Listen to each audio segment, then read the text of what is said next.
Gobernador de Coahuila arremete contra Bartlett por mineros atrapados. La grandiosa idea de Manuel Bartlett. Ejército emite reportes sobre bloqueos e incendios en todo el país. Es una pugna constante. Y otra aeronave fue abandonada tras ser sorprendida por la Fuerza Aérea Mexicana. Bienvenidos, el Caporal del 15 de agosto. Comenzamos.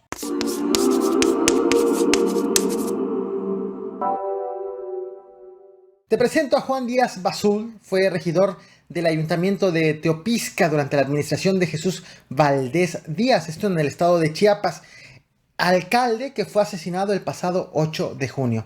Bueno, el sábado 13 de agosto, el exregidor fue golpeado, sometido y disfrazado de mujer por indígenas tzotziles como parte de las protestas en contra de la sucesión en el cargo tras el asesinato del alcalde.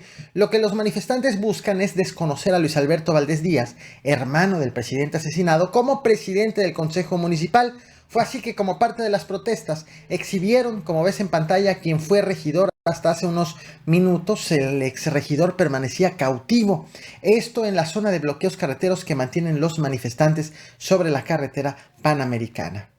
¿Y cómo va el rescate de los 10 mineros en Sabinas, Coahuila? Luego de que en la mañanera de este lunes 15 de agosto el presidente Andrés Manuel López Obrador pidió reforzar los trabajos de extracción de agua debido al incremento de los niveles en los 3 pozos, el gobernador, el priista Miguel Ángel Riquelme, se lanzó en contra de Manuel Bartlett, el director general de la Comisión Federal de Electricidad, por haber cambiado el esquema de compra de carbón.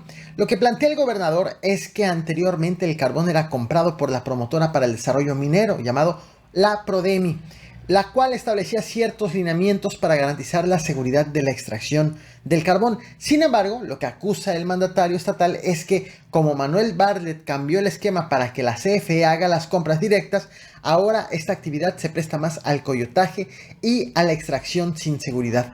Esta no es la primera vez que el gobernador se lanza en contra del director general de la CFE. El año pasado también, tras otro incidente similar, el rescate de los cuerpos de 7 mineros en Musquis, también en Coahuila, Miguel Ángel Riquelme y Manuel Bartlett se enfrascaron en discusiones que ventilaron ante la ciudadanía. La grandiosa idea de Manuel Bartlett de darles más carbón a los que menos, a los productores más pequeños y menos carbón a los productores más grandes, provoca un coyotaje que al final termina en la explotación de pozos sin la seguridad o de pocitos sin la seguridad necesaria para poder cuidar de la vida de los trabajadores. ¿Y quién es la nueva secretaria de Educación Federal? Este lunes 15 de agosto, el presidente Andrés Manuel López Obrador anunció que Leticia Ramírez sustituirá a Delfina Gómez, quien busca la gubernatura del Estado de México. La va a buscar el próximo año. Leticia Ramírez es una de las personas más cercanas al presidente de la República.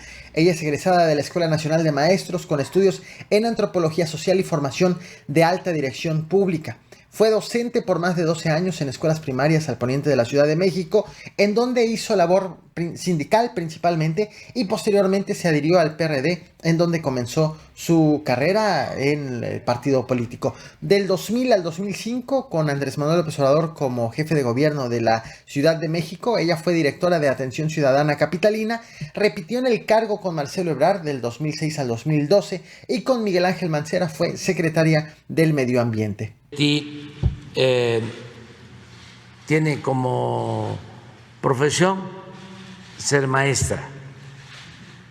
Dio clases 12 años, igual que la maestra Delfín, ella más tiempo. ¿Qué dijo el presidente Andrés Manuel López Obrador ante los ataques ocurridos la semana pasada en contra de la población civil en los estados de Jalisco, Guanajuato, Chihuahua y Baja California? Bueno, el mandatario aseguró que pese a estos acontecimientos mantiene la gobernabilidad y que los hechos delictivos son un acto propagandístico que es maximizado por los medios informativos, sus adversarios y el gobierno de los Estados Unidos. Pero en el caso de Tijuana y Ensenada, no. Fue más propaganda, o sea, quema de vehículos y otras actividades que afortunadamente no significaron la pérdida de vidas humanas.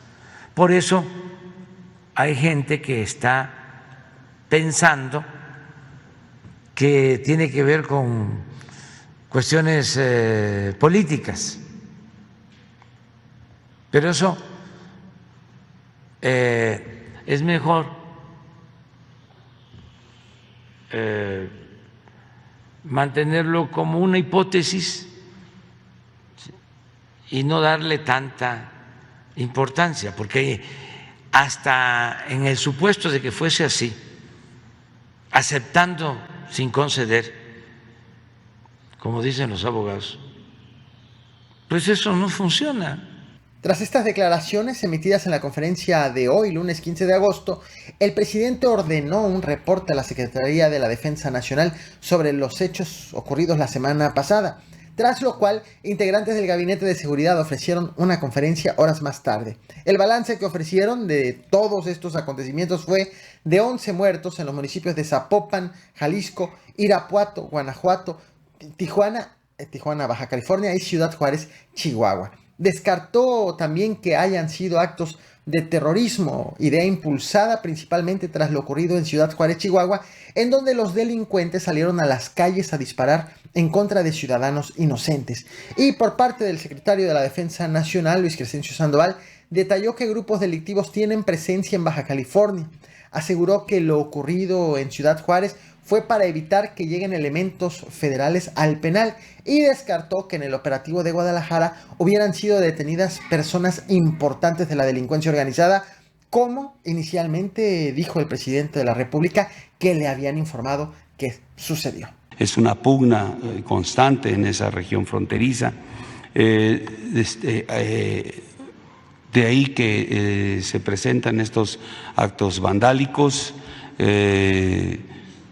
De alguna manera, ya lo mencionó el señor presidente, para llamar la atención, no atentaron contra la sociedad, pero sí fue un efecto de llamar la atención, de buscar que las autoridades atendieran esto, de quizá también generar una condición hacia la población donde se pudiera identificar que había falta de seguridad. Y llegamos al tema principal. Ocurrió en Campeche, uno de los estados considerados como los más seguros de todo el país, pero con una alta incidencia de este tipo de eventos, por lo que resulta de interés vigilarlos. La Secretaría de la Defensa Nacional ha informado que la noche del sábado 13 de agosto, su sistema integral de vigilancia aérea detectó una avioneta pequeña no identificada, por lo tanto sin los permisos necesarios, a la que le dieron seguimiento desde la frontera sur mediante las fuerzas de reacción de los mandos territoriales del ejército mexicano. Lo siguieron con 2 aviones y una fuerza de reacción a bordo de 3 helicópteros. Tras darse cuenta que fueron detectados, los tripulantes de la aeronave decidieron aterrizar a 79 kilómetros al este de Miguel Hidalgo, Campeche, en donde las personas que iban en la aeronave ya eran esperadas por otras personas, quienes les ayudaron a dispersar la carga que llevaban en la zona, y después todos se dieron a la fuga. Los elementos de la Sedena siguieron la avioneta, llegaron al lugar del aterrizaje, aseguraron la avioneta y ya sin personas a bordo, y lograron encontrar 38 paquetes con polvo blanco en su interior, de un peso aproximado de 460 kilos y medio. También acreditaron que tanto la aeronave como la carga provenían de Sudamérica. Te muestro el interior de la avioneta. Este caso es muy similar al que te traje el pasado 9 de agosto mediante este video. También te muestro la imagen, con la diferencia de que lo del 9 de agosto ocurrió en Chiapas y el evento más reciente fue en Campeche. Casi parece que estoy hablando del mismo acontecimiento, lo cual resulta curiosa las coincidencias en la manera en cómo están operando e introduciendo este tipo de aeronaves y cargas a nuestro país. Te dejo el link de ese video en la descripción de esta transmisión. Esto es lo que he preparado para ti. No olvides reventar el botón de like, compartir y suscribirte. Gracias.